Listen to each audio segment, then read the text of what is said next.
everyone. Thank you for being here with us. We have a special night ahead with being able to hear about the Albania missions trip. So we're going to take some time to pray together, and then we'll have some time to worship God in song.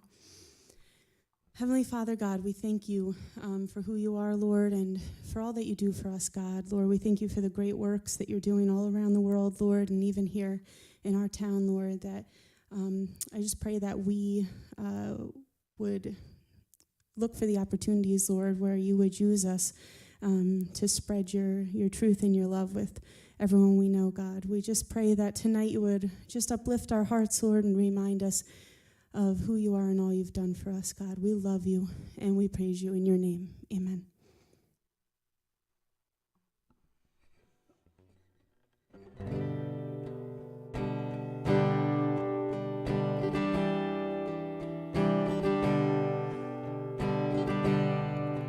I'd rather have Jesus than silver or gold. I'd rather be his than have riches untold. I'd rather have Jesus than houses or lands. I'd rather be led by his nail-pierced hand than to be the king of a vast domain and be held in sin's dread sway. I'd rather have Jesus than anything this world affords today.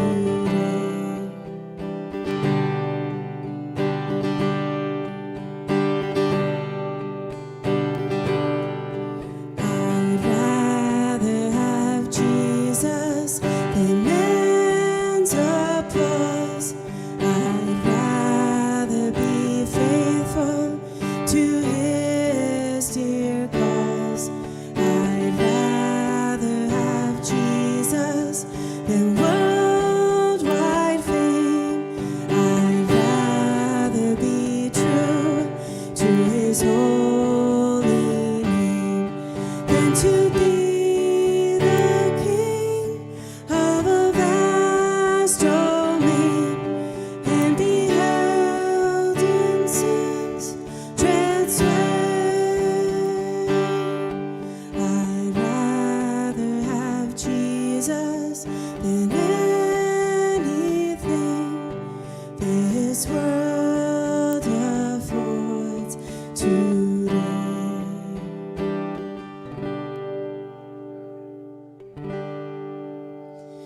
In moments like this, I sing out a song.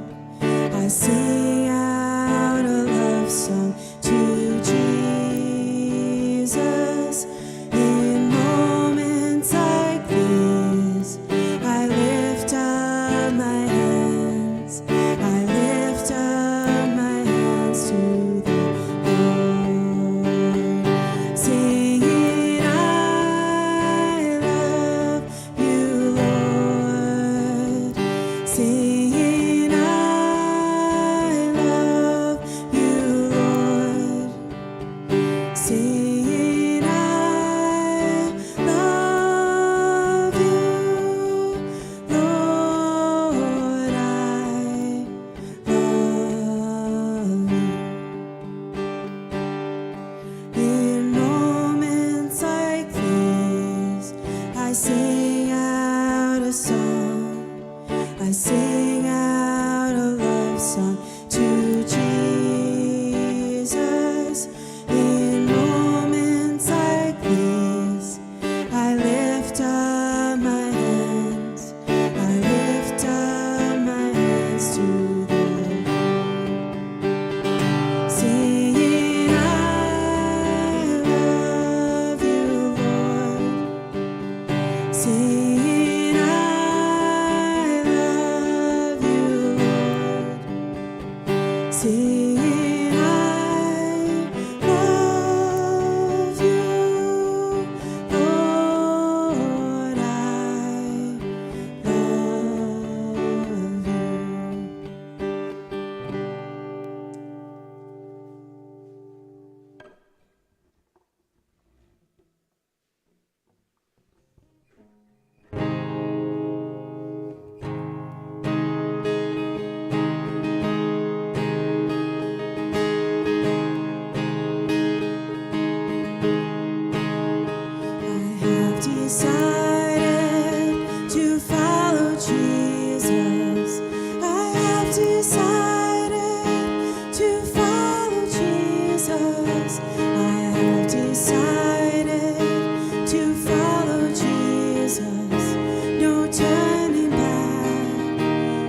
Still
Was lost in darkest night, yet thought I knew the way.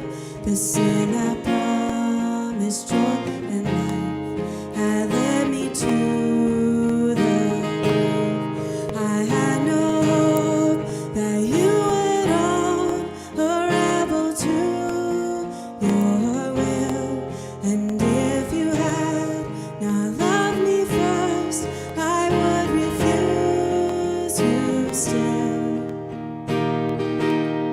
But as I ran my hell-bound race, indifferent to the cost, you looked upon my helpless state and led me to the cross.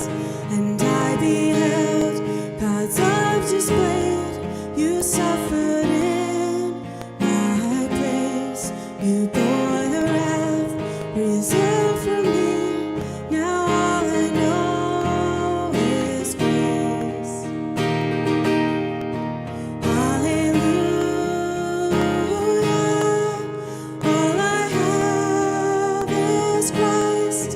Hallelujah.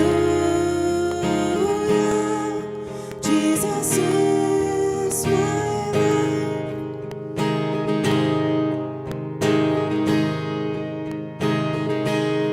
Now, Lord, I would be yours alone and live so all might see the strength to follow your commands could never come from me. Oh, Father, use my ransom life in any way you choose, and let my song forever be my only boast is you. Hallelujah. All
Because he lives, I can face tomorrow.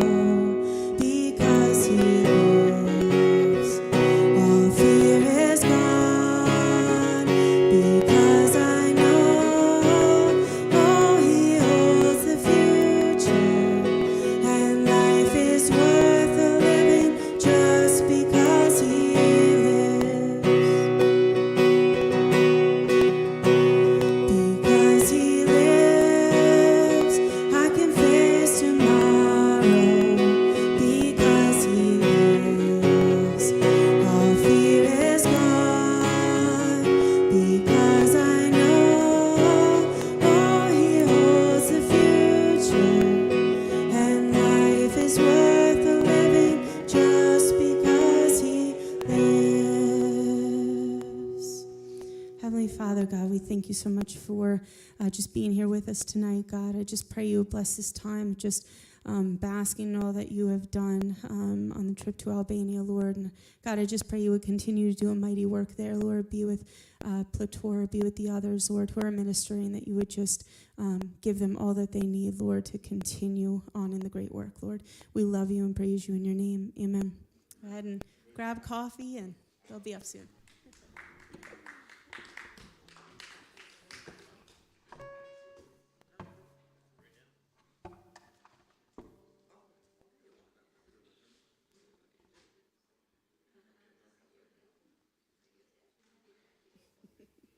See if I can get these out.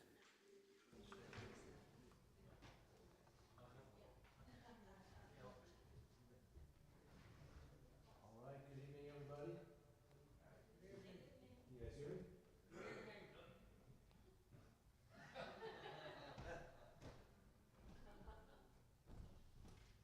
Hello, hello, hello. Check, check, check. Hey, this is a sign-up sheet for Bridge Fest, which is coming up June 24th and 25th. We will have Jeremy Camp in concert on the Friday night, and we will have our tent, our Things Above Radio tent will be there. But there's an opportunity for us as a church to get involved and serve there. So I just need to know, though, how many people we have that are going to commit to serve. I think the serving is on Saturday, and it's going to be primarily serving lunches, was what we chose to do, area service serving lunches. It's not on here yet. But if you can be involved or you want to serve in any way, we need to know that you're interested in doing that. So again, June 24th and 25th, there might be opportunities to serve Friday night as well as Saturday. Put your name and contact information on here, please, so that we can get a hold of you and let the Bridge Radio know that you're going to be there. And we're going to hopefully have a nice big team. Maybe we've had in the past, 10, 12 people sign up to serve. So there'll be a baptism, the concert Friday night, all day Saturday with things going on, speakers in the auditorium. I'm looking forward to it. Jeremy Camp's going to be a wonderful person to have come play. So should be a fun time. And, of course, we get to meet a lot of the listeners, so that's good. So I'm going to have this at the front counter. Somebody want to grab this from me here and take it up to the front counter? Ed, you want to do that for me? And just right now or after you're done? I don't care, whatever, yeah. Yeah, so we just got back from Albania. Most of us on Saturday, unfortunately me, I got stuck overnight in Germany. The U.S. sent a letter to Germany saying, don't let me come back. And so supposedly it was signed by Mike Buckta, so he didn't want me to come back. But no, my flights got messed up. I got stuck overnight in Germany, got a hotel, ended up having a good time anyway. I took a train out to Old Frankfurt and walked around. I'd never seen it before, so that was nice.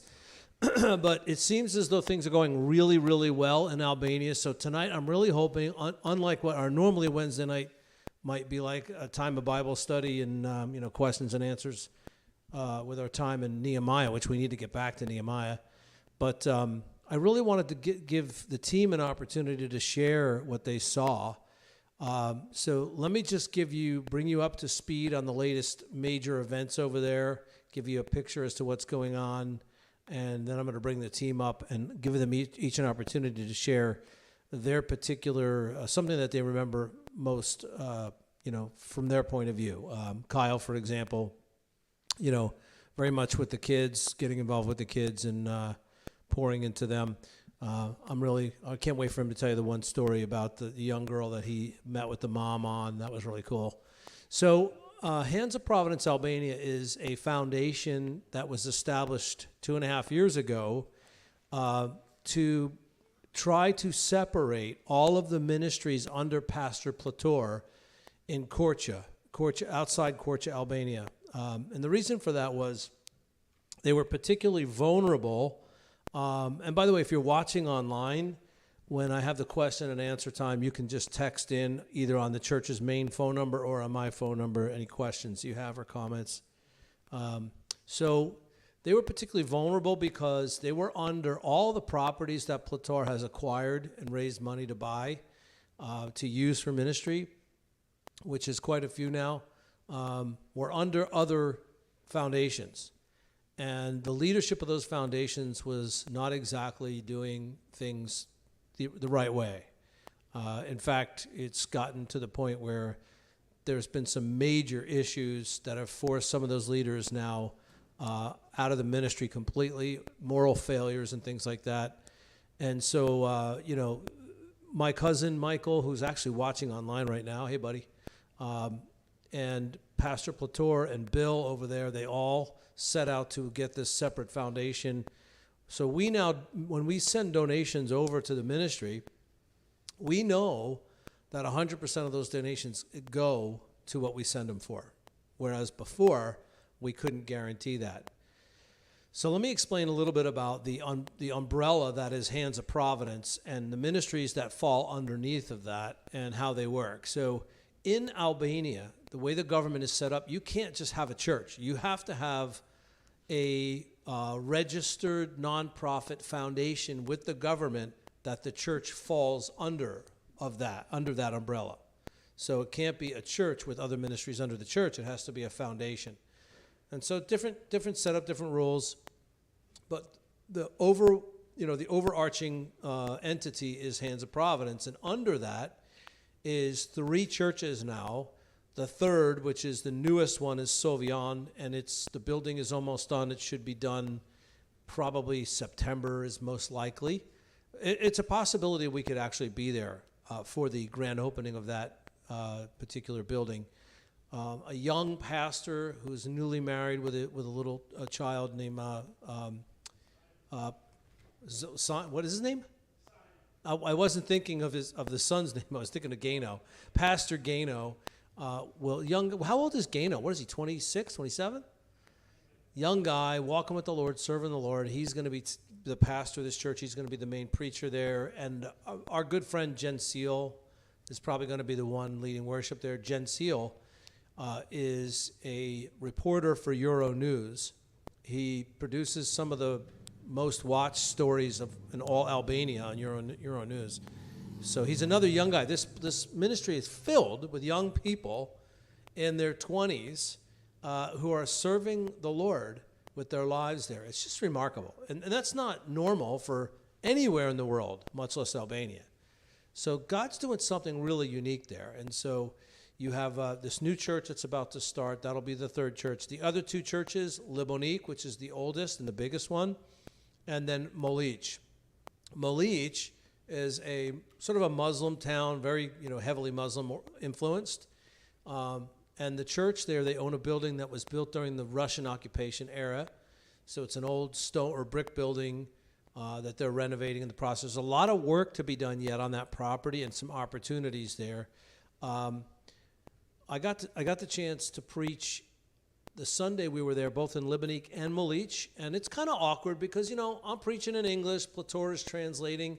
Now, over the years, he and I have gotten into a bit of a rhythm, so I've gotten used to sensing his timing. Usually I can tell, okay, he's done, and then I start talking, and every once in a while it gets crossed up and a little confusing, but he does an excellent job. I do an okay job, and the most important thing is people listen and people grow. In fact, that Sunday night at Molic, I did the same message Sunday morning and Sunday afternoon or evening. The church of Molic is almost all women that go there. And like I said, it's a Muslim village. And two women after the message, I didn't see this because I was in the back talking with people, but two women came up to Pastor Plator with tears in their eyes and said, could you please pray with us? We want to accept Jesus as our Savior. And, you know, it just blows me away. I'm sitting here thinking, how is anyone getting anything out of this, you know? Because it's like so awkward with the translation, and it just feels clunky, you know? It just wouldn't fly here. It really would be difficult here to pull this off. But they look forward to these guest speakers coming. And now, you know, we as a church have become like a sister church, you know, with them. So they look forward to our visits very much. They really, really do. They really can't wait for us to come. And they want us to come back. They're hoping we can come back toward the end of September. I'm sorry, toward the end of August. I keep saying September. I'm going to mess that up. I'm a little tired, sorry. Back to old instead of Bible talk. So the end of August is what we're hoping to possibly go back trip before September starts.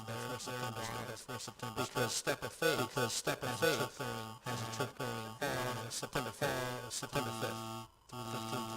15th or something. So if you're at all interested in going and you've never gone, some of the projects we're talking about doing specifically at Malich, there's an opportunity because there's another piece of property right next to the one they have, and it's where they park cars to have services. But the town government has said, if you want to use this property, or to continue to use this property, we want you to build something for the women of the town here, like a coffee shop.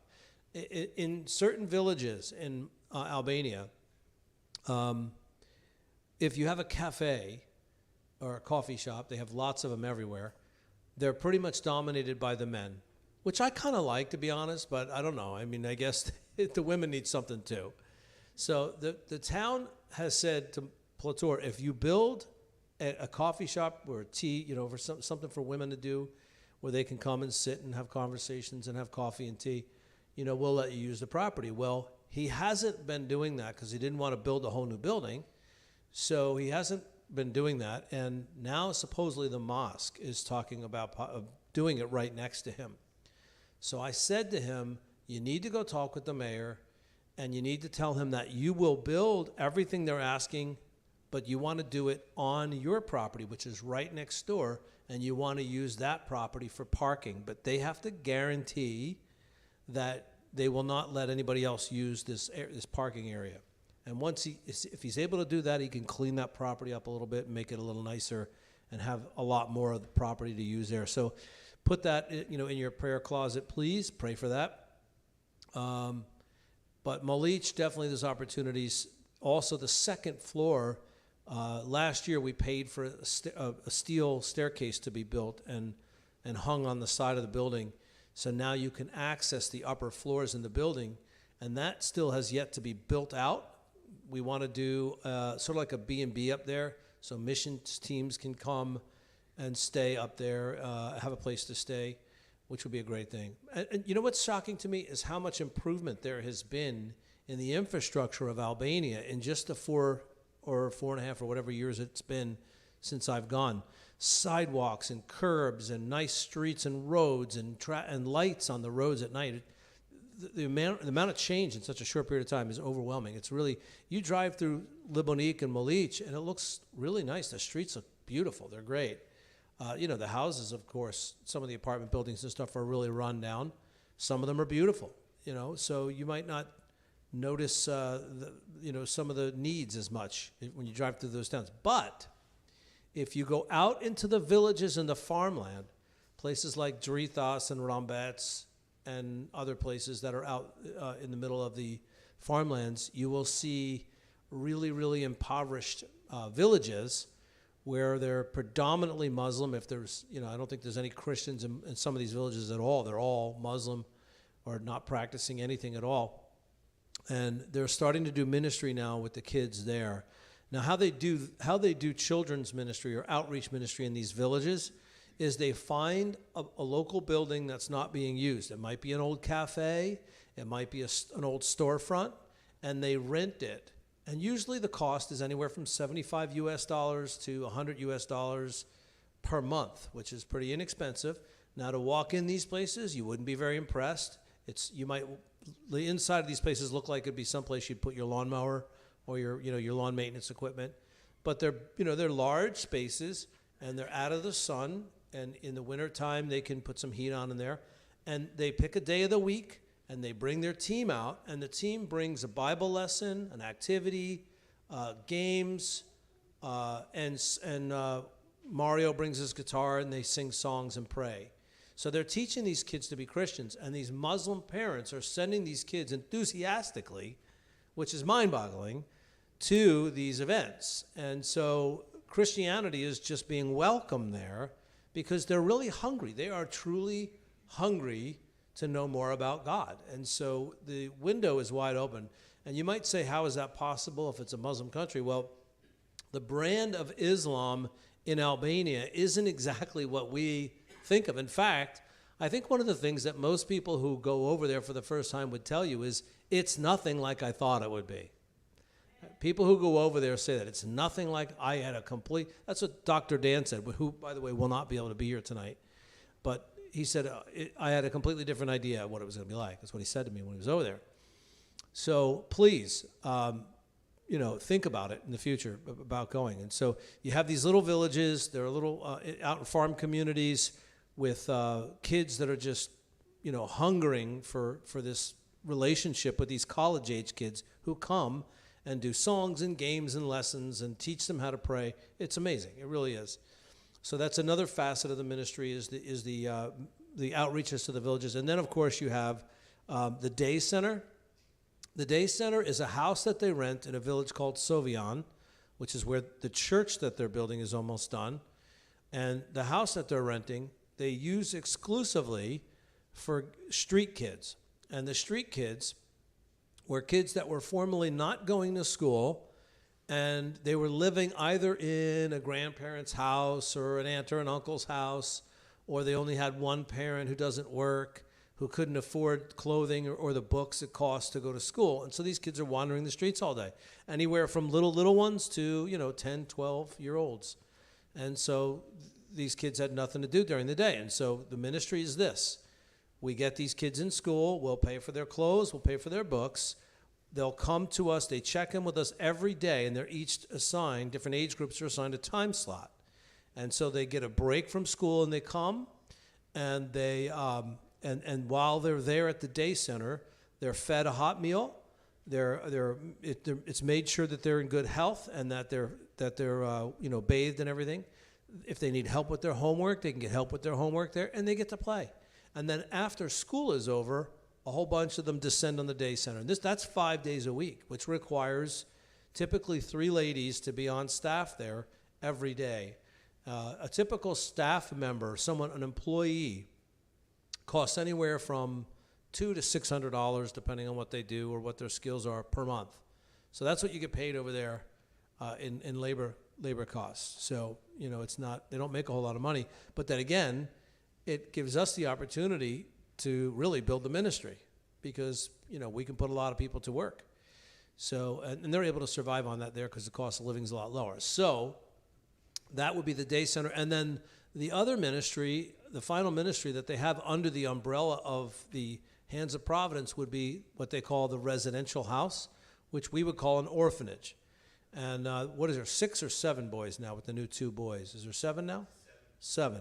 There's 7 boys living full-time in this house. And these are boys from different places around the country who were wards of the state, have been taken away from whoever was watching them, and for various reasons. Some of these stories, you've heard some of these stories in the past. One little boy witnessed his father murder his mother and hack her into pieces and then kill himself.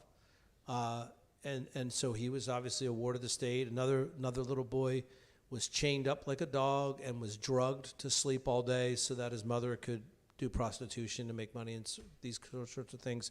And now these boys, these 7 boys, are living like a family. They defend each other like brothers. They love each other like brothers. And they act like brothers. Let's face it, they're boys. But this is another ministry that's this is the most expensive of all the ministries because it requires a full-time psychology degree to be on staff there. So they actually have two between Plator and Resi. Resi oversees that ministry. They have to have 2 adults there at all times, 24 hours a day. And so there's like a team of 6 ladies that rotate through the place. And what an impact they're having on these boys' lives. And so that's the umbrella that is Hands of Providence and the ministries that fall underneath of it. And so I want to just bring the team up now to explain to you. We have Kyle, John, and Terry are here. They're just going to come up and hang out up here with me, and they'll take one at a time. Come on up, guys. Everybody come up. Terry, what's taking you so long? Any day now. Yeah, that's a throwback from Israel. Anybody who was here in Israel with us. So again, this trip was very, very impactful in many ways. We managed to accomplish quite a bit. Grab a microphone, brother. Go behind me there. I know you don't need one, but grab a microphone anyway, Terry. Here, right here. Ain't that the truth? There you go. John, why don't we start with you, bud? You've been there, I think you've been there more times than anyone else from the church other than me, right? Correct. That So- is, this was my 3rd trip.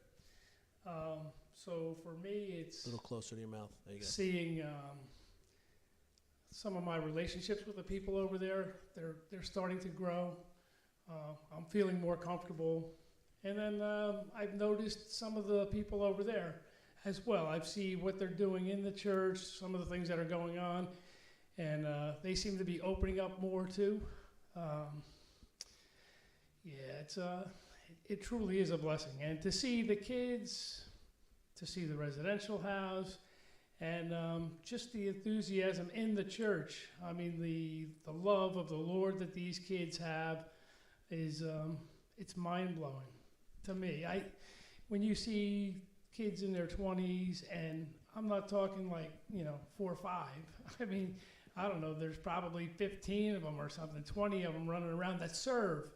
So they're all involved. Worship, doing the, like streaming. I believe they're doing the streaming now. Yeah, Jen Seal is primarily focused on doing the live streaming, but I've noticed in your 3 visits, you've developed a relationship with some of these young people, and that seems to be something that continues even while you're here. You've got social media, you're communicating with them. They always look forward to you coming. What do you see that's so different from these young people to what you see here? I mean, what is it so different about them? Well, one, I don't see the numbers that they have, but they're just willing, and they want to do that. I mean, they just want to serve. And when we go over there, I know for me, if I try to do something to help them, then the first thing they want to do is like 2 of them are like, nope, they'll grab something out of my hand, not let you help. I think I'm kind of easing a little bit to where they'll let me do a few things, not much, but they just want to do that. And seeing Gano, who's going to be pastoring this new church, I met him the first trip over. We had some discussions, and I messaged them frequently, and it's just amazing. I really feel like he's part of my family, and he has said that to me. So, I kind of get blown away myself, because I think of myself as an old man, and they're like, they. So do I, John. I do too. So no, it's interesting because they just want to sit, and they do want to just communicate and talk to you, and they ask you questions, and to me, it seems like it's more of a blessing to me than it is to them. But to see what he's starting to do now, and his wife is involved with the women's ministry as well. She had she was sidelined a little bit when the baby was smaller, but she just is. She did the translation in is that Sauvignon that we were. We were there for the women's ministry, and Dr. Dan Dr. Dan gave did his testimony. I gave my testimony. Dr. Oh, Dan did the teaching. he did a teaching, that's right. So, Dr. Dan did quite a good job at a teaching there at that was mostly women at that particular Bible study. It's a yes, women's Bible it's study. a women's Bible study. And, He taught on temptation. You're next. Be quiet. No, didn't you think he did a great job? I thought he did an excellent job. So she is. I never realized how gifted she is with interpretation, right? well, And I believe she speaks like 3 or 4 languages. I know 3. yeah, So I mean, she's, well educated. She's very good with that. I spoke to her a little on the drive over, and tell Yeah, us just some of the other young people and what they do, what their jobs are, and kind of what your observations like Dennis, Yana. okay. So Dennis is like he's the all around guy. He is like the utility kind of guy. He's doing stuff around the church grounds. He's driving people. He's taking them like into the city or just running errands with them. He has his hands kind of in a whole lot of things. He's, like I said, he's really a utility guy, doing a little bit of everything. Hand him money. Go pay this bill. By the way, don't ever get in the car with Dennis. Just don't get in the car with Dennis. If you're afraid of going 100 miles an hour down, tight streets, don't get in the car with Dennis. Dennis thinks he's a race car driver, right? Yeah, and he thinks he's really good. But he's had his occasions. I think he's lost his license once or twice. I don't know. But he kept driving because, as he put it, I still have my international driver's license. But he doesn't speak really any English at all. But he's a great guy, and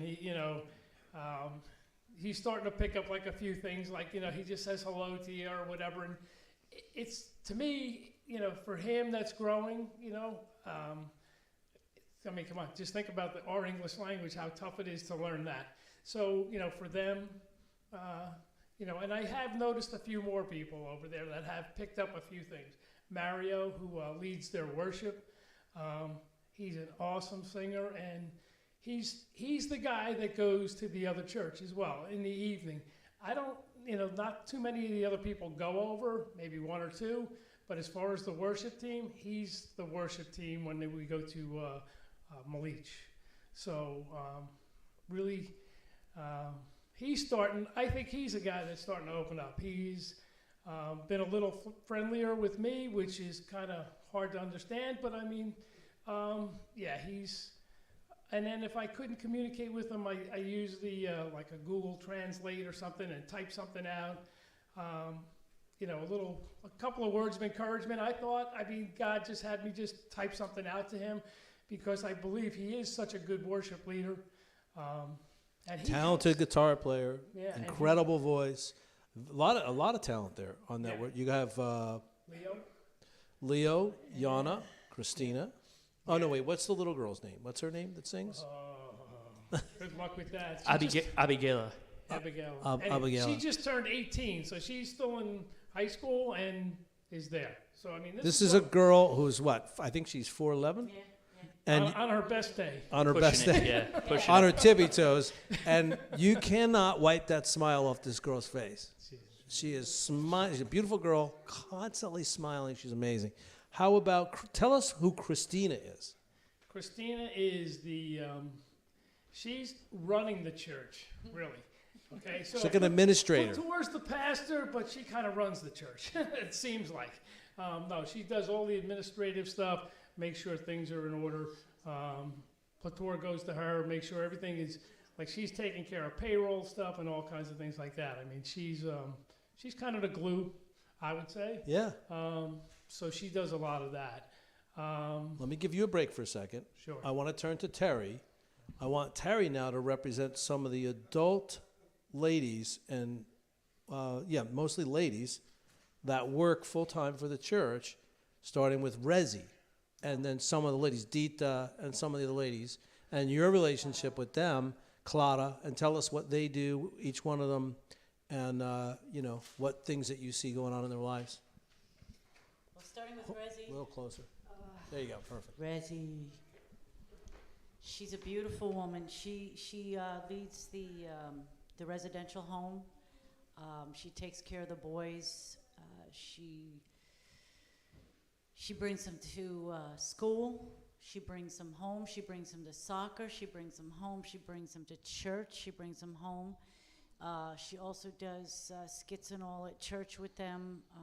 Terry, what does she have to do on a day-to-day basis and make sure the women do? Like, for example, with meals and boo-boos, and doesn't everything, She's a house mother, you know. but everything needs to be recorded and reported, Oh, right? that's right. Yeah, she because it's government. Actually, the house itself is government run. In other words, Government approved. right. She has to make reports every day about what's going on for the government in order to continue to do what they do. There was 5 boys, and while we were there, they acquired 2 more, whose stories were really sad. But they're in a really good place now. And just like Pastor John said, the boys are like they are brothers. But Resi, she's got a big, big responsibility, and you know what? She does it without, without complaining, without Never misses a no beat. worries. And you got to watch this woman in a room full of kids. There can be 60 kids in a room, and she has complete control over them at all times. They love her and they respect her because she's just she's a mom. You know, she's a mom to each and every one of these boys who don't have a mom, and a dad. You know, although Plateau, they come in. The guys come in and they all around and hang on legs, and they're hungry for love. Although they do get much love from Resi and the Dita and the ladies who work overnight and keep them safe and fed and clean and just happy little boys. Yeah, they have to literally record every meal, what they eat, what they don't eat. You know, this was put out, but they didn't eat it.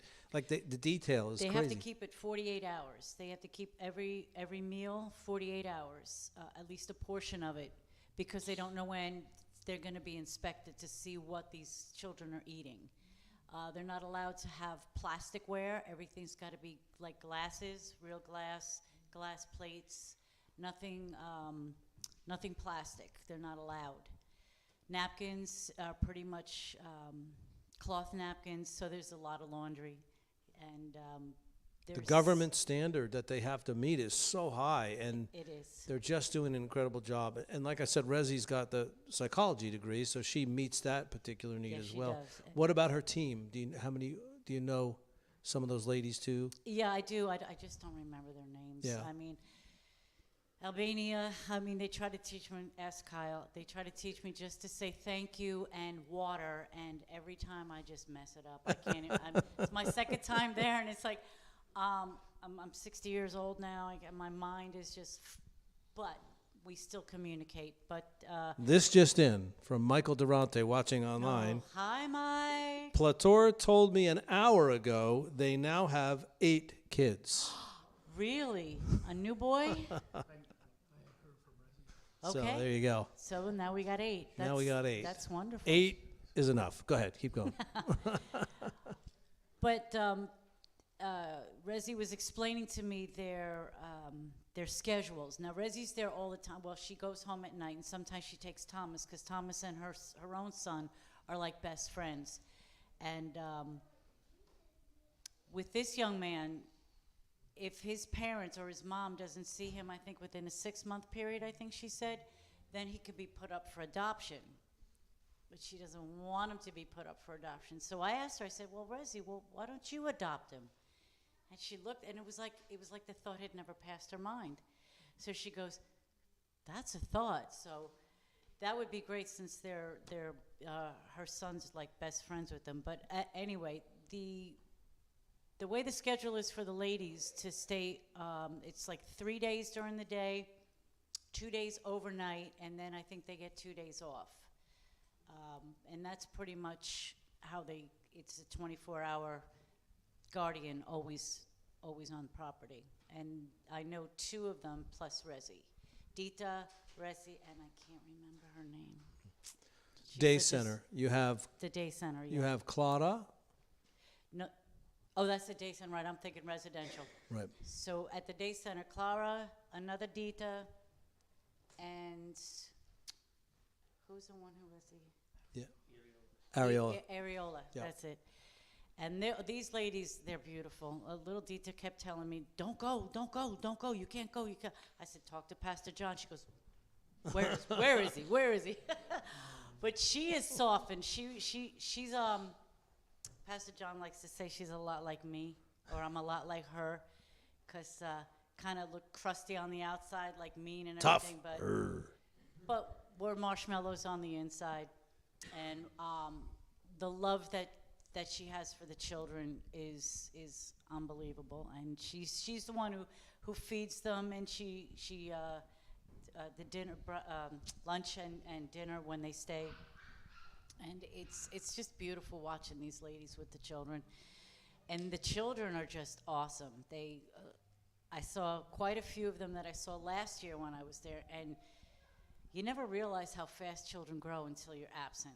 And they all just sprouted up, and they're all so beautiful and handsome little boys. And if it wasn't for these places, they would be out on the streets because some of them don't go to school, but some of them don't have a place to go before school, after school, and now they do.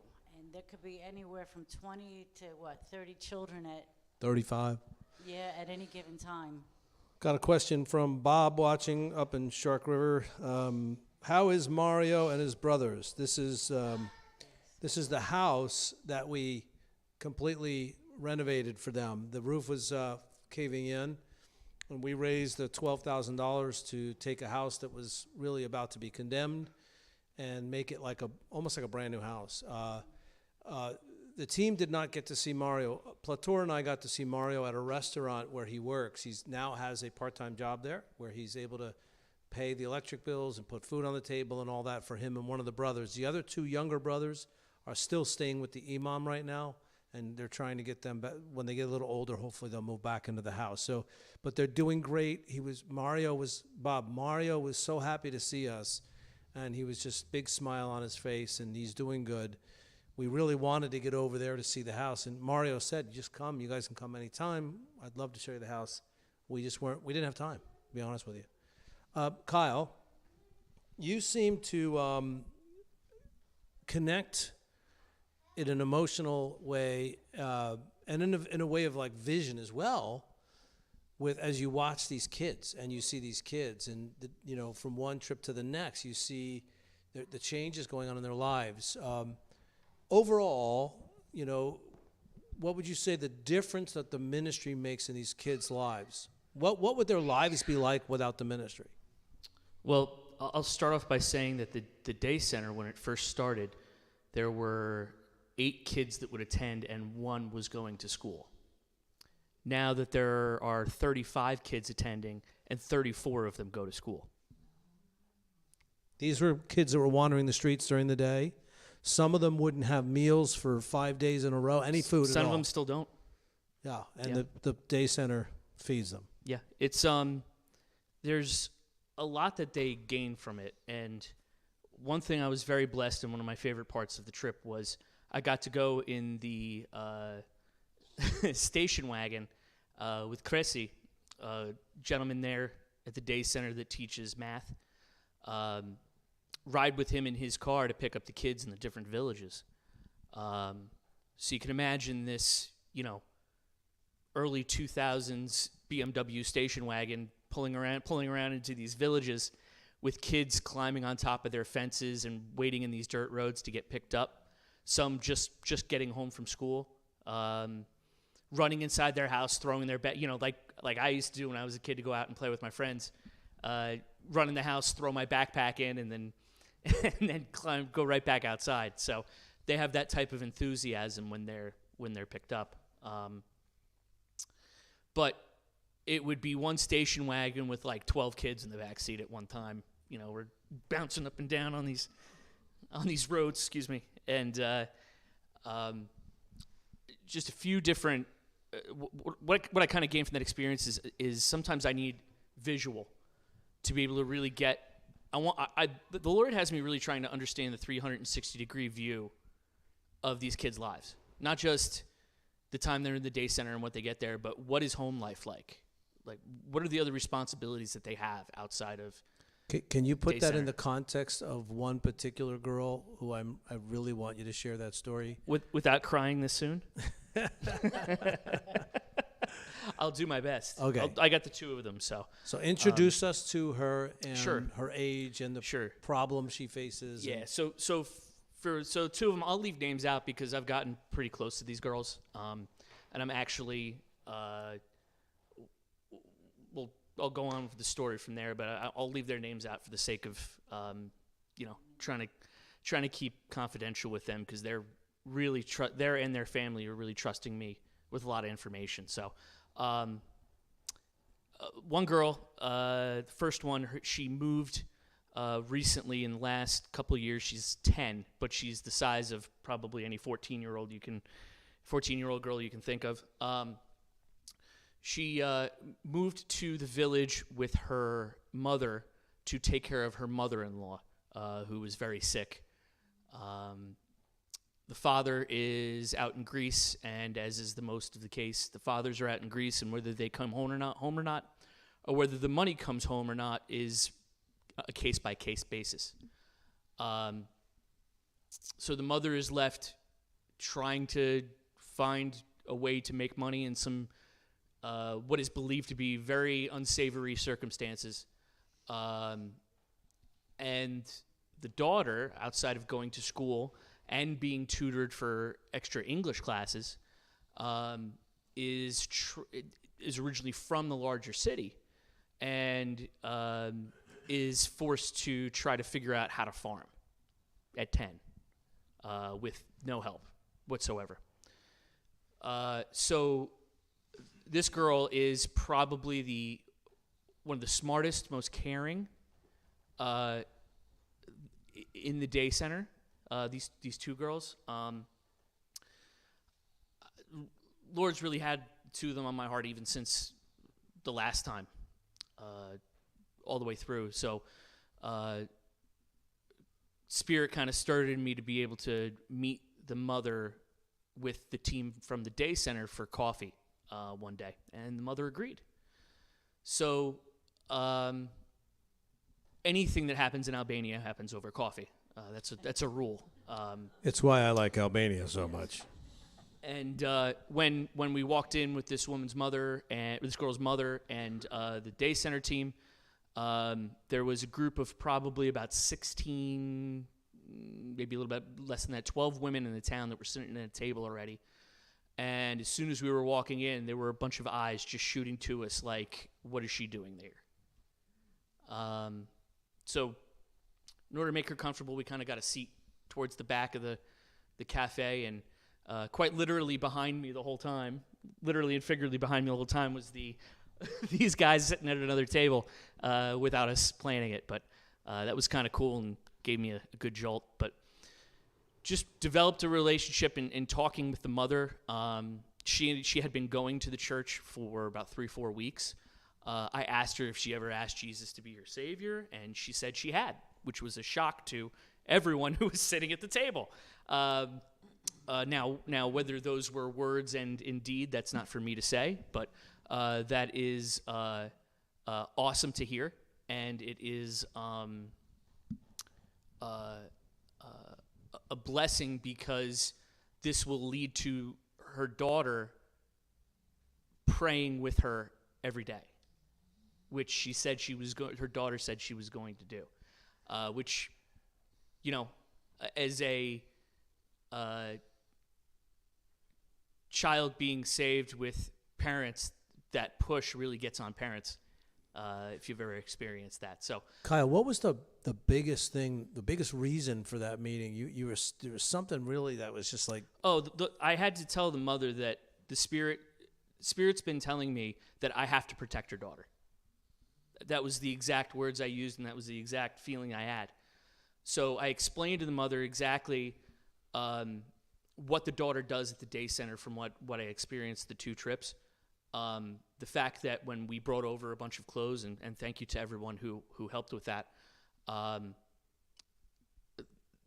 this girl went and made sure she knew the situations individually of each of the girls that were there, and made sure each of them had what they needed before she took anything.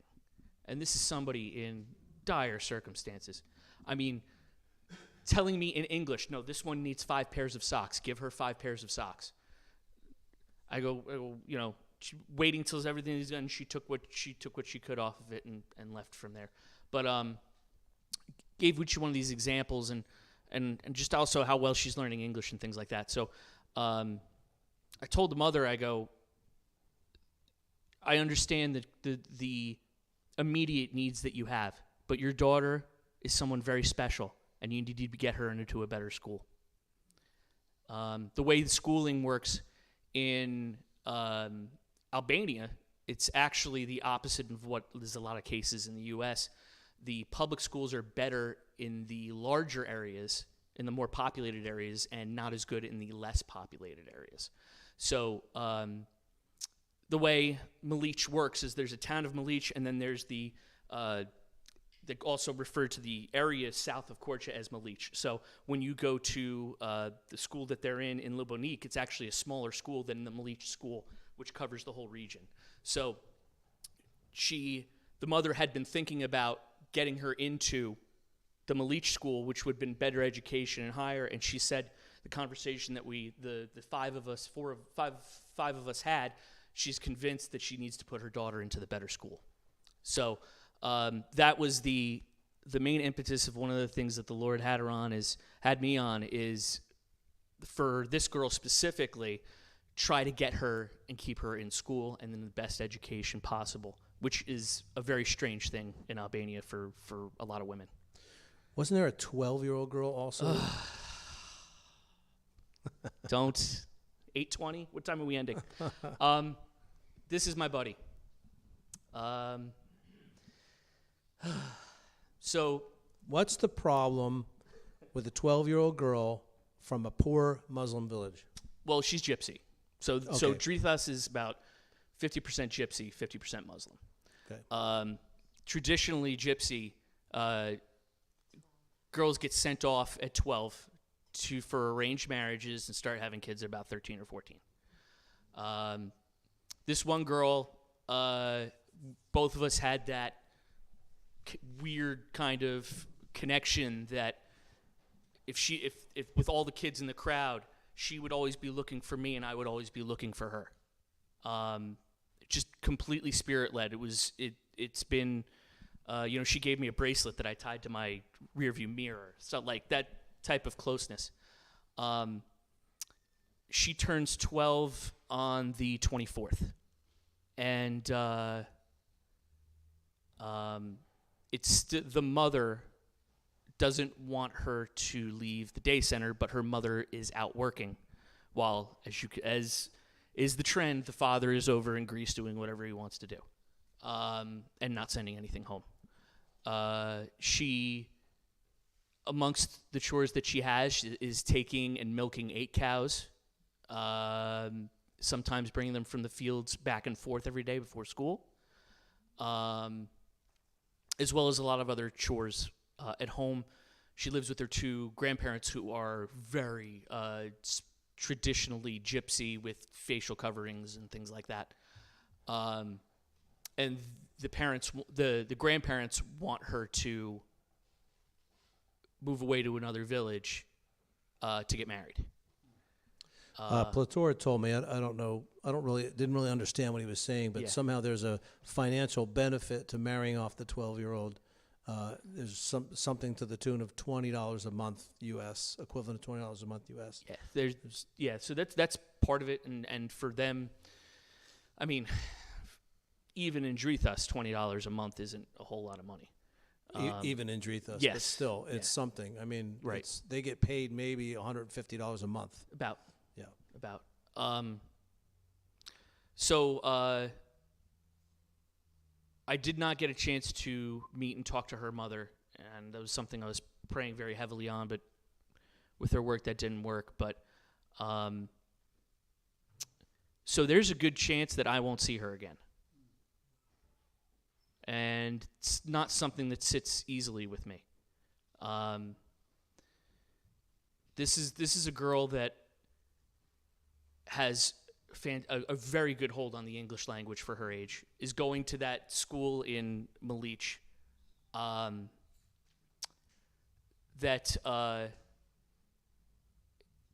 I'll tell you one story. So we did in Drethus, we did the children's, I guess, weekly service there. I guess it was that Wednesday, Thursday? I thought it was Tuesday, but you might be right. It could have been, yeah. And there's about 25 kids in that. And she got in a little bit later than the rest of the kids because she gets out of going to a different school. She gets out a little bit later and made her way in and ran right to me, gave me a hug before anything else. She's going in. They're doing the memorization of the Bible verse. It's her turn to, she raises her hand, memorizes the whole thing straightforward. Doesn't look for satisfaction from the teacher. As soon as she answers it, she shoots her head over to me to see if I was paying attention to tell her good job.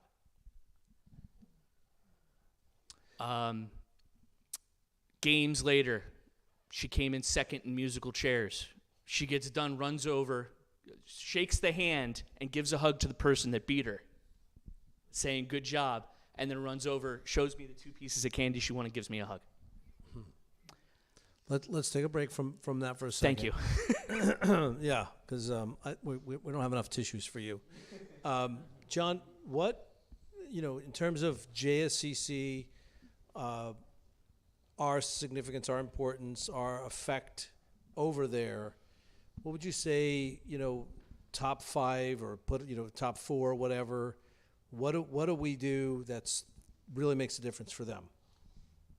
Well, I think first off is teachings that the pastor does, right? He also does like leadership training as well as doing the services on Sunday. During the week, on this visit, there were 2 days in the morning where they did this leadership training, and I see that they're like hungering for that, and they talked to Pastor John about it, and they want more of that. That's something that they want more of. So in my past visit, you taught for a week on the Holy Spirit, as something added to the Sunday service. This was like during the week, like for a couple hours, and like the turnout for that was amazing. So I think they're just looking for more, to be taught more than what they're getting, even a little, what I mean? It's not like Platour's not teaching them, but it's like they're just hungering for even more. Like they can't get enough right now. And that's what I see is when we come over and Pastor John, gets them into a group, and then you just see by the attendance and the participation afterwards and questions and answers, and it's just I see that as a big part of what we're doing over there. Another thing I think is for me, they encourage me as much as I think we encourage them. They wouldn't be speaking to us and asking us questions about things, so I think we're like an encouragement to them. So that's a couple of things right off the bat that I see. It's so hard to tell, it's been a little while in between visits for me, so, but I see them just, they just enjoy us being there. You can't, you see them and then you say so long and they're giving you a hug, and then you see them the next day and they're wanting to give you another hug. It's like, I just think that we have that presence there, that they are just, they just love us for coming over and being a part of their lives, and I think a big encouragement to them. I would agree. That's what I see. There's probably a whole lot more, but that's the things that just strike me right off. Well, just let's just look at a purely financial point of view. Last year alone, I think we were able to raise over $40,000 that we sent. That's just Amen. Our church over there, and Bob's asking a question. I'll mention that in a second. That's remarkable for a little church like ours. I mean, it's amazing how God is using us over there. Relationally, we're one of them now. We go over there. We're not visitors anymore. We're family now. And they make sure that we know that, although they treat us like dignitaries. I mean, Yes. but I've learned now. I'm like, I thought you said I'm family. You are. Well, then why are you treating me so special? You don't treat everybody else this way. I'm not fit. I'm like trying to get them to stop, to focus on. But that's just the way they show appreciation. There's always, every time we sit down over a meal, every time we sit, there's always an argument over the bill. Pator's like, I'll get this one, Pastor John. I'm like, no, you're not, and we're back and forth.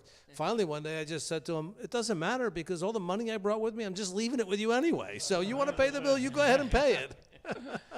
But it's just, they have this Albanian tradition of hospitality. And that's just, they have to do that. And it's almost an insult to not let them pay.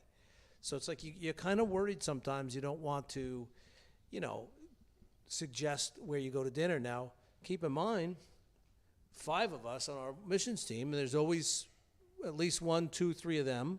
So that's a big group going out to dinner. You go out to dinner there. We went to a brewery that has a restaurant there. And so some people had beer, some people had salad, and everybody ate, right? Big meal. It's like $25 for like 6 people. I mean, and that's common. You go to a nice restaurant, you get a big meal, and oh my gosh, it's $30, $40. It's just incredible. Bob is asking, obviously, again, Bob Duraco, who was there the last trip, but not this one, are they using the baptismal out front? And so in the years that we've been going over there, the Libonique Church has dramatically changed. Out front, what used to be piles of debris that you used to have to walk through to get to the building. There was no sidewalks. There was no wall out front. Now there's beautiful sidewalks, a beautiful stone wall, a beautiful gate, 10, 12-foot wide gate. The whole thing is just stunning with the, all tiled and pavers, planters. And the last time we were there, we got to plant a bunch of plants, and it's all now beautiful. It's just gorgeous. And in addition to that, they built I would say it's 7 feet wide by 12 feet long, somewhere around something like that. Baptismal, but 40 inches, 42 inches deep, 3.5 feet deep, baptismal right out in front of the place. And so, somebody wants to get baptized, bam, right there, right out in front. And they literally just finished it when we got there, filled it with water for the first time, didn't get to use it. There's little fountains that come up. So, God is just blessing them with that. No, we didn't get a chance to use it. We wanted to. Really, the weather wasn't cooperating. I mean, it was nice the past couple of days, and there's a lot of people that are online to get baptized. There's people waiting to get baptized. I would say altogether, because of this ministry, there's easily over 300 people that are Christians because of this ministry. And that's being, I would say, conservative. I don't know, Michael. I don't know if you're still watching or not. Maybe you can speak to that or text to that or whatever. But God has definitely made a connection. They've asked me to be a board member on Hands of Providence, so I'm serving as a board member. And I think we're developing, hopefully, an overall vision for all of these ministries independently of one another, because you could tell they cross over a lot. So the servants, they all go to the same church, and the servants do different things. Some of them work full-time for the residential center. Others do the day center. And then others do the children's ministries out in the villages but don't serve at the day center. And so they all have different roles and jobs. And, it's going very well, but it's getting bigger, and it's definitely needing some delineation and clarity in terms of roles and things like that. So Michael's guessing close to 500, which he would know better than me. He lived there for a year, helped plant a church there. Michael's the reason why we're involved there. He and his friend Tana, years ago, Michael's my cousin. He's a pastor of an Albanian congregation in North Jersey in Elmwood Park. and you guys probably know him. He's been here. He's spoke here. He said, Ton and I want you to come up for coffee. So Christina and I drove up there one day. My wife and I drove up there. And on the ride up there, I looked at Christina and I said, you know there's no way I'm going to Albania, right? That's what I said to Christina. There's no way. I have no interest in going to Albania. I'm not going. And she's like, okay, I don't care, whatever, you know. So we go up there, we sit there, we have coffee, and the two of them are telling us all about what it's like, and you know, they're sharing about us. And somewhere in the middle of that conversation, the Lord said, you're going to Albania. And I don't know what it was. It was just the Holy Spirit just decided that we would do that. And so that's how the whole thing happened. And so Michael would know, yeah, he's probably right. I was just trying to be conservative. But, yeah, 500 is probably makes more sense at least. That the number of people who have been affected by that ministry is overwhelming. A guy that owns the store, there's a little, we would call it like a convenience store across the street.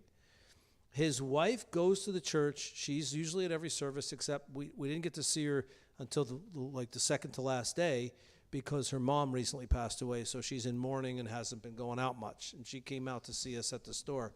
But her husband never goes to the church, just not interested, but sees what we do and is enthusiastically looking for opportunities to spend time with us. He sees me. He doesn't speak English, but he wants to know when I'm coming for coffee, sits down, of course, wants to pay. He took us all out to dinner. It was about a 45-minute drive, right? We had to go over a mountain.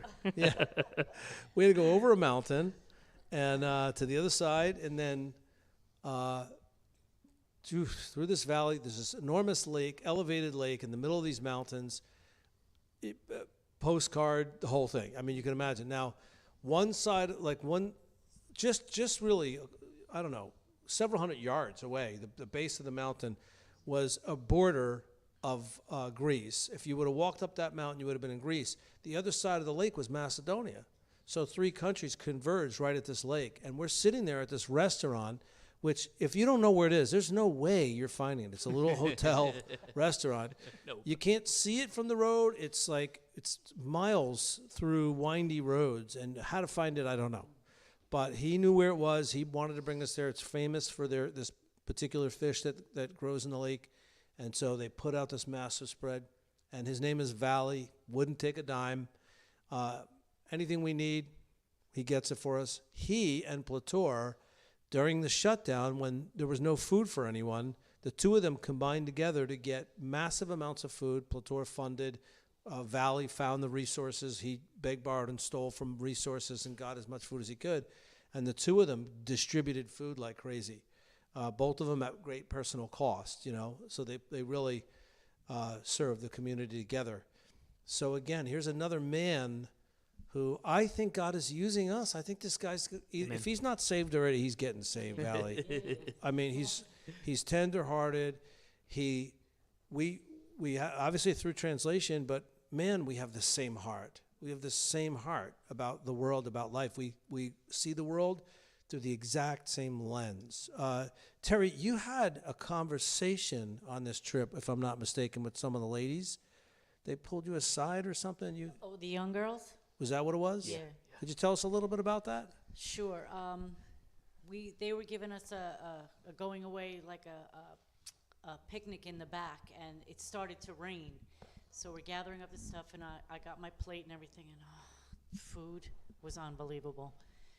So I was like, I can't eat all this, but you can't. And John would tell me I can't be disrespectful. You're on a mission trip. You're going to eat the rice.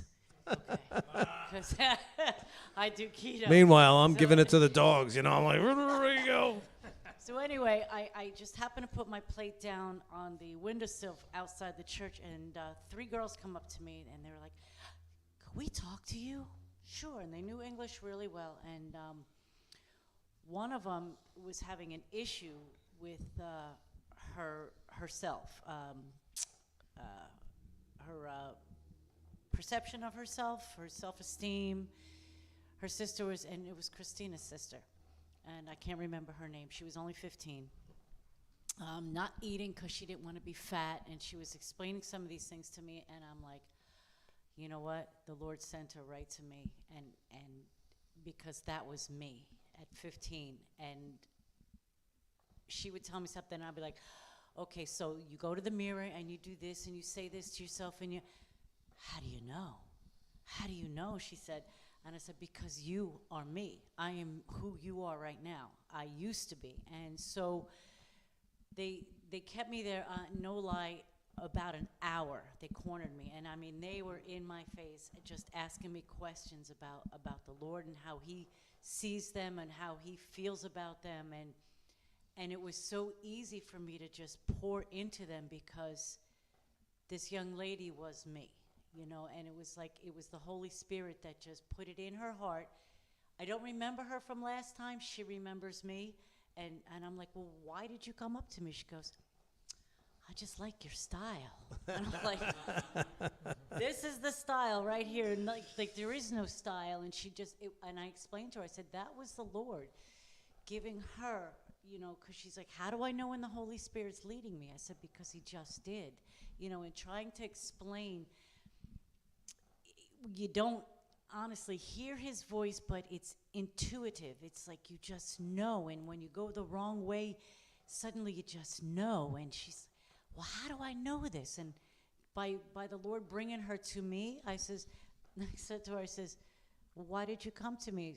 I said, well, do you think you're smart enough to know that I could have talked to you? She goes, well, no. I says, because that was the Lord. He told you, ask her, ask her. She goes, yeah, because I felt I should ask you. You seem to understand, but we never had conversation before. So that was powerful. I mean, you never know where in the world that the Lord is going to use you. There are people that we have so much in common as a human race that the Lord will use you. And I used to go the second time there, and it's like I didn't think I had anything to offer. But the Lord really had me to pour out to these three young ladies, and it was powerful. That's just one story. I mean, God has used each one of these guys in people's lives. That dinner that we had out at the lake, I'm just going to give you a little glimpse into Dr. Dan's sense of humor here. I was asking questions of Plateau and Valley about what it was like during communism, because it was really bad. They kept everybody hungry. So if you were a farmer, which in the region we're talking about, that's what it all is, they would grow a lot of farm stuff, but they would have to turn every single bit of it over to the government, who would sell it to other countries to pay to run the country, and they would decide what each family got. That's how communism works. You work really hard. You're not allowed to take any of it. You give it all to the government. They sell it to other countries, and they give you what they think you should have. That's how communism works. And so they're telling us about, and they wouldn't stop talking about the cornbread. They hated the cornbread. The cornbread was what happened. What would happen was when the wheat season and the harvest was over for wheat, they knew it was about that time that all they were going to have was cornbread, because cornmeal was all that they could store through the winter. So 6 months a year through the winter, it was cornbread, was the only bread that they could get. And then the rest, spring through summer, was wheat bread. And so they literally said, one of them said, you knew when the cornbread was coming and you wanted to kill yourself before cornbread got there, you know, because it was so bad. They said it got so hard that you would like, you'd have it crunch in your teeth, and it'd be hard to chew. Valley said he would pour milk over it, and the milk would run right off of it and not soak in. And each of them were finding different ways to tell us how completely horrible the cornbread was. And this went on for a half hour of dinner, was them finding new ways to express to us how bad the cornbread was. You could shoot it and the bullet would bounce off. That was one of the things. You could shoot it, the bullet would bounce off. You could build a house with them. Yeah, you could build houses with them. So these were the things that they were saying. So the next morning, we all get up, we get in the van, we're driving out to the church, and out of nowhere, Dr. Dan goes, I really want to taste that cornbread. I'm like, are you kidding me? Why would you want to taste the cornbread? They spent a half an hour telling us it's the worst thing in the world. But that's just Dan. He was always making us laugh. One quick story, and then I want to open it up for some questions, and we'll wrap it up, because, man, time literally just flew by. Not for you guys. I mean, we're having a blast. You guys are probably bored out of your minds. But our last day, We had to go the day before and stay overnight in Tirana because their flights were early the next morning. Mine wasn't until later on the afternoon. I messed up the flights and everything. But anyway, long story short, we go up to Tirana. It's a 2.5-hour drive through mountain. It's a jaunt. I mean, this is a big deal to go up to Tirana from Corchas. 2.5 hours minimum. If there's traffic, it's worse. Now that's even gotten a lot better. It used to be a lot longer, but it's a big deal to make that trip. And we had to do it in 2 cars because there was too many of us with too many bags. Now, before we went over, we started posting that we were coming over. We're looking forward to coming over. We're posting on Facebook. And people that we've met over the years there were starting to say, oh, you guys are coming over. We're so excited to see you. And one girl in particular no longer lives down in Libonique, where she's from. She's now living up in Tirana. Her name is Ada. And she was one of those young ladies who was just really, really learning so much about herself and about the Lord through us coming over there and all the teachings that we were doing. She loved it. She just soaked it up. So she was, I'm in Tirana. I'm not going to get... I can't come down. I won't be able to come down. She's working. She's got a good job in Tirana, working for the Defense Department as an administrator in the capital city in Tirana. So again, 2.5 hours away. And I kind of said to her one day on text, I said, well, maybe if we have time in Tirana, maybe we can connect together and see each other. And we left it at that. We never talked. We're down there I was there 10 days. These guys were there a week. We're on our way rolling into Tirana. We're in the outskirts of the city on the highway. Terry brings up Ada, right? And then Plator says, yeah, she's in Tirana. Why don't somebody... How close she was to where we're staying. Yeah, well, she she was just wondering, how Ada is doing. Plator says she's in Tirana. Why don't one of you text her and see if she's busy? Because we knew we were going to be spending the night. Maybe we could reach out and see her. So I said, I'll do it, no problem. So I sent her a text on Messenger, in Facebook Messenger, and she fires right back at me, where are you? And I told her we were at the Christian Center, which is, at one time was the Taiwanese consulate. It was behind, and then this Christian ministry bought it out. Now it's a Christian hotel and a ministry center. They have church services there and everything. So that we decided we were staying there that night. And I said, we're almost in to where our hotel was. As soon as I get there, I'll send you a link to the location and you can come find us. And she says, okay, what time can I come? What time would you be? I said, you can come right away. We're fine. We're not doing anything special. I told her Luca and Alicio are coming from Dores. They're the people who oversee and run Child Evangelism Fellowship for the whole country of Albania. So you can come hang out with all of us. We'll have coffee together. It'll be great. Come on over. Really, really? I said, absolutely. Come on over. So she goes, when I get there, I have a story to tell you. I said, okay, I'm looking forward to hearing the story. So she gets there and she says, when you texted me, I was sitting on a bus, and the bus was a bus to Corcha. Now, if you have your own car, as I said, it takes 2.5 hours to get to Tirana from Corcha. She was going from Tirana to Corcha on a bus that would take 4 hours to see us. And because Terry said something and Plator encouraged somebody, go ahead and text her, and I managed to text her at that second, she got off the bus just before it backed out of the parking spot with her bag. She was literally on board a bus where she paid to take this ride down to Tirana, 4-hour ride, just to see us. That's powerful. And the Lord, through that text, stopped her, got her off the bus, and we got to spend an evening with her to encourage her in her faith and her walk with the Lord. It was just truly a mark. We're all sitting there going, when you're in the mission field, God just does stuff like that, and you get to the point where you sometimes take it for granted, and you feel bad about it later, but that's the way it is. So, you guys have any questions? I mean, go ahead. Not that I would go, but how much does it cost to go? Yeah, I said that too. Not that I would go. Not that I would go. But just in case somebody else might be interested. That's what I said too. So this trip, I didn't do the final tally. The biggest expense was airfare. So that was about $1,000. I think, what were you guys' tickets, 1,100? Correct. 1,100. The next most expensive thing was the hotel. We had 4 rooms and in the hotel we were at this time, it was the Belushi family home. So Jim Belushi and John Belushi's dad, this was his family's house growing up. That's where he grew up. So it's now an inn, a bed and breakfast in Corrigia. And this would be considered a more expensive place, but the bill for 4 rooms for the 5 of us for a week, that bill was $940 something for the 5 of us. So split that 5 ways, 200. A little breakfast in the morning too. Yeah, and with amazing breakfast in the morning, traditional Albanian breakfast, and that was it. So $200 for a week for a nice hotel in the middle of the city of Corrigia. Beautiful. So that's $1,300, and then another couple $100 for food from each person, $1,500 to $1,600 for a week to 10 days in Albania is typically what it costs. I tell people, figure if you can swing closer to 2,000, you know you can bring some money to spend or whatever, but you really don't need it. No. Nope.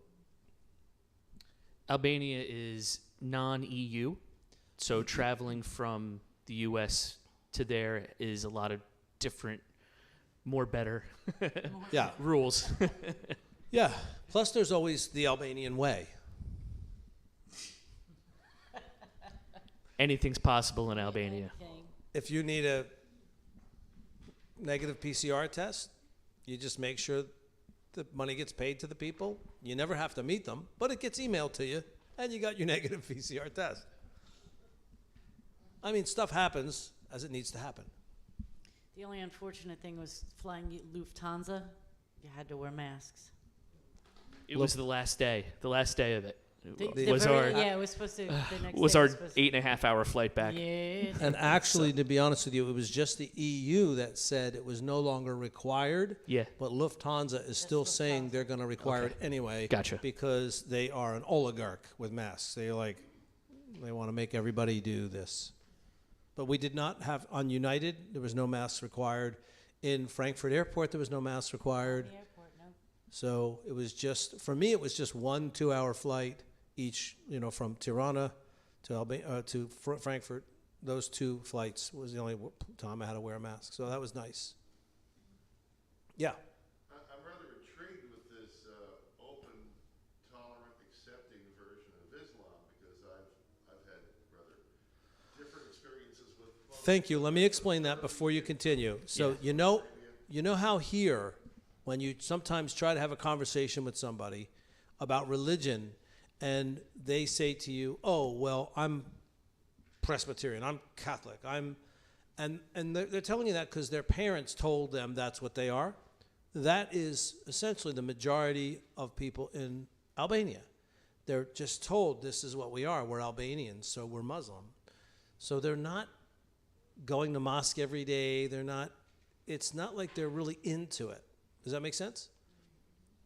There you go. Those that do go, just one example is I was driving around with the station wagon for the day center. We stopped at a house in Malich that had 5 kids that went to the day center, varying ages, and the kids decided not to come. So Iriola and Cressy went in to try to figure out what was going on. Well, the kids were told by the imam in the town that if they went to the day center, that Allah would burn them alive. And we think the reason for this is that Erdogan in Turkey is sending money into Albania to try to stop people from partaking in any other ministries with other religions. He supposedly is paying women $150 each to wear a burqa. These are women that normally wouldn't wear them, but that sends a signal. It's a religious symbol, and so he's paying them to do this, and he's paying the imams. This particular imam in Malich is a friend of Plator's. They know each other. They talk. So Plator's like, he said, "What? I'm going to call him." And then he said, "I know what's happened." He probably is getting paid to say these things now and just to scare people. So Plator was a little upset by it, but I said, "Plator, trust me. Yeah. If Erdogan is sending money to make people appear to be more religious, that's only going to convince those people receiving the money that there's really not much to the religion if they have to be paid to do these things. And it's just going to show what it really is. And what you show, what your people and what you are showing the community is that it's a real thing. What you're doing is real, because it's affecting a major change in people's lives. So I just was trying to encourage them that don't worry about it. Don't worry about it. Anybody else?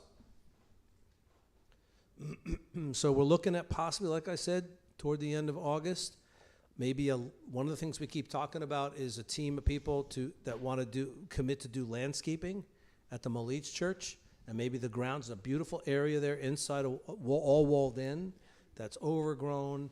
It'd have to be all the weeds would have to be cut down, debris raked out of there, so you could grow a nice lawn or something like that. Put some plants along the wall, and then tables and things like that, and Beautiful grapevine overhangs. Beautiful for the church. grapevines Gorgeous. overhanging. You when you walk to the front door, you're walking under a trellis with grapevines. I mean, it's amazing because you're looking around and you're seeing like ruins of Russian era buildings that are falling apart around you, but at the same time, you're seeing this overwhelming beauty also. Really, it's somewhat of a dichotomous thing. You know, there's two realities: is the beauty of the place and the sadness there too. So What they say, it's like the country of extremes. country of extremes, yeah. Anybody else going once? Ed.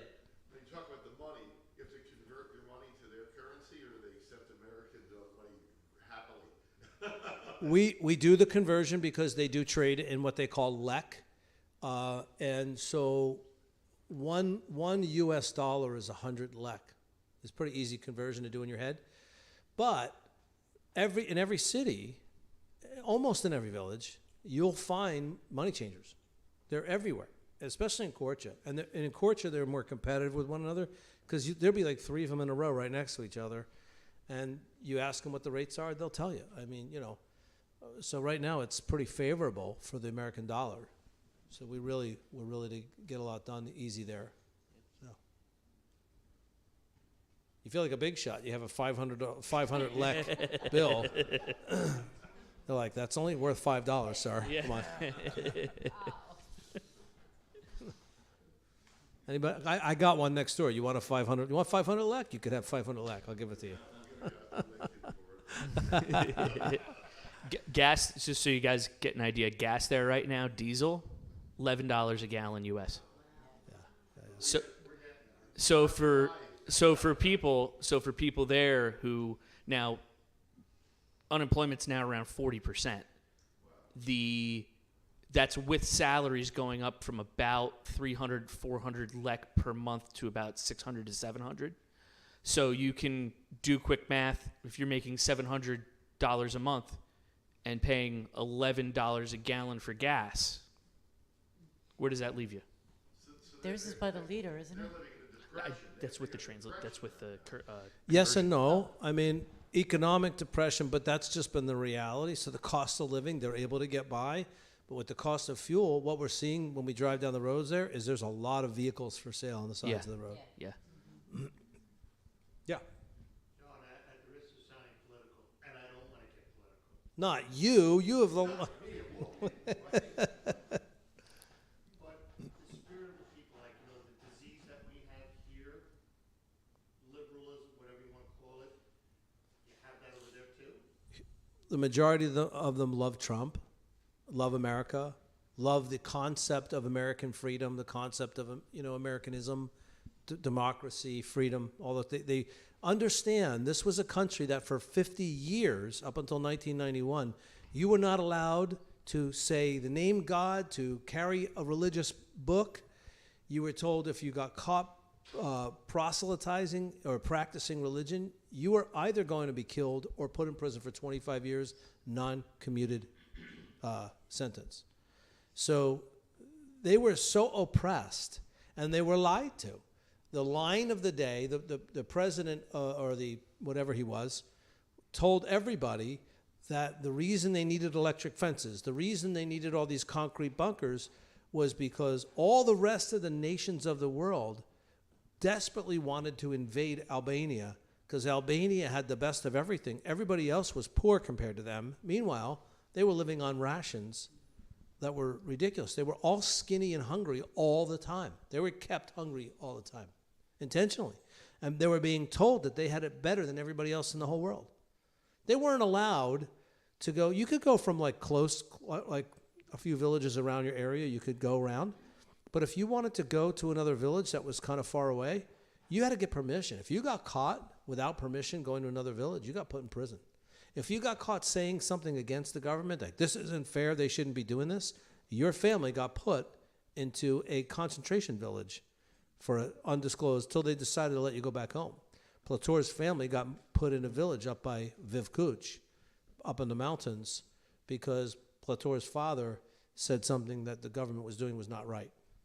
So that's the people. Then you have the government. So there's corruption at all levels. Crime is not a problem in Albania. You can walk down the streets at night. You're not going to get pickpocketed. You're not going to get stabbed. None of that. Drugs is a bigger problem than drugs, than but it's crime. more. Yeah. But it's not as much where we minister because those people aren't doing drugs. They can't afford it. But you have people in the that are connected with organized crime. Those are the people with the money. You could tell right away. You know who they are. But even they are fairly nice people. But you just avoid them because you don't want to mix your money with theirs. You know what I mean?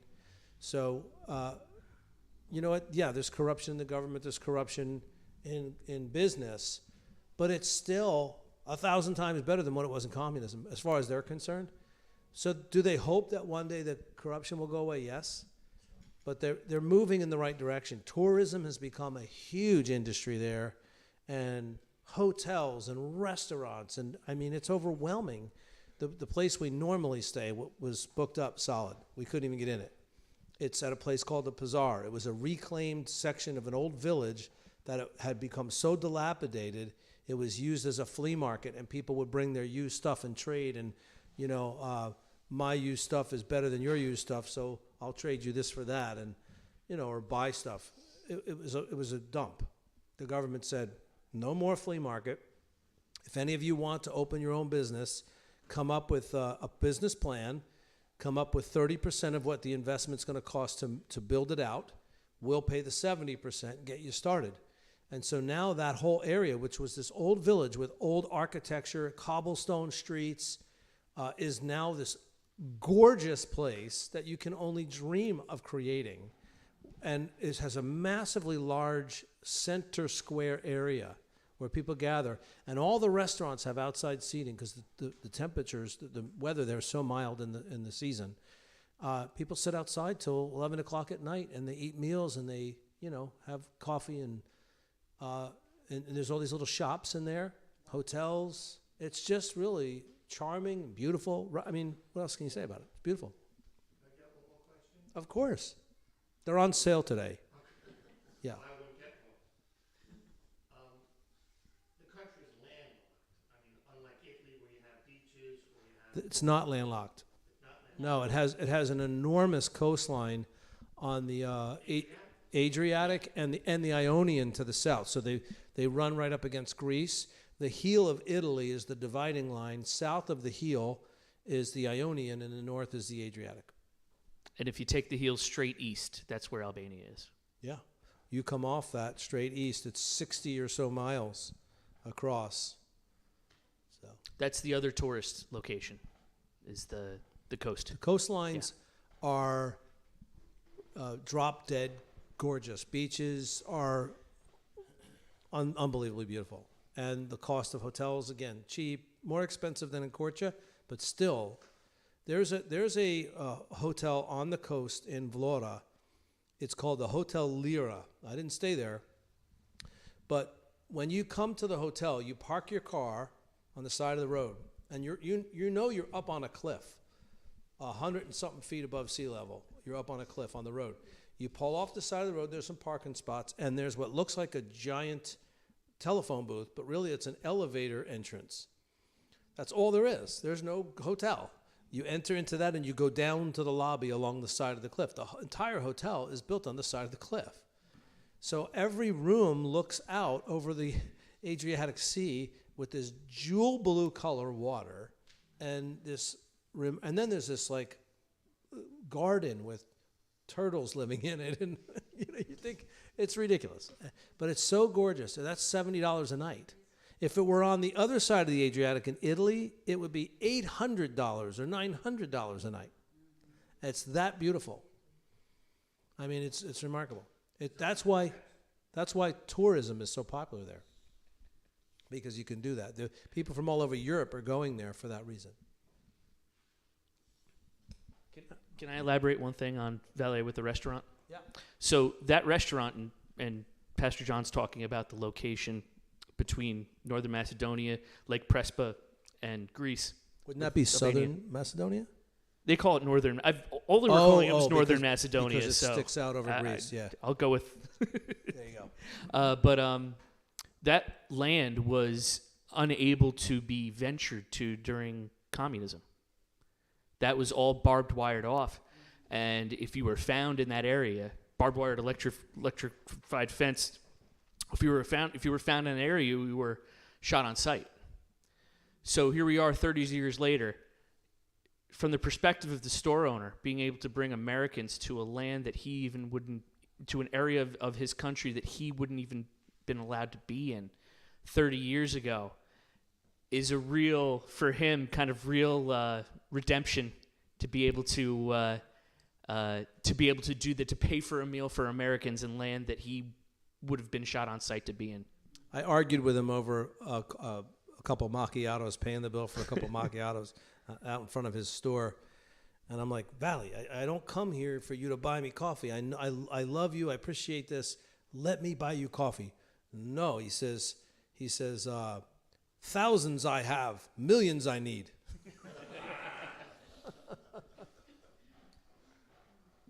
I don't need you to pay for coffee. He's the one who has special spices that they grow them all fresh there. And my wife always says, make sure you get my spices, and I smuggle them back across, but he won't take any money for any of it. So I won't get that much of it. I'll get like 6 small bags because he won't let me pay. Harrison was asking for honey when he got home before asking for me. So I came back. Albanian honey. He goes, do you have my Albanian honey? I'm like, hi, Daddy's home. Okay, so a little bit of an unusual night, guys, and it's much later than we normally end around 8:30. I apologize for that. I'm going to close in prayer. Thank you guys for hanging out with us, and those of you watching at home, let's just close in prayer real quick. Lord, we do thank you so much that you would allow us, of all people, to go to a place so beautiful. Just the place is beautiful, but the people even more so, that you would allow us to go there and be meaningful in their lives, that our lives would matter to them. That's overwhelming by itself, but that the gospel would be shared, that the gospel would make a difference, and we would all grow together. And obviously, as was said tonight, we grow as much or more than the people we serve there. So we do thank you that you allow us such grace and opportunity. We do pray for more of it, Lord. We look forward to bringing them here as well and hosting them. So we're working on that now, Lord, and by your will, we pray these things would come to pass for the sake of your glory in Jesus' name. Amen. Thank you guys so much.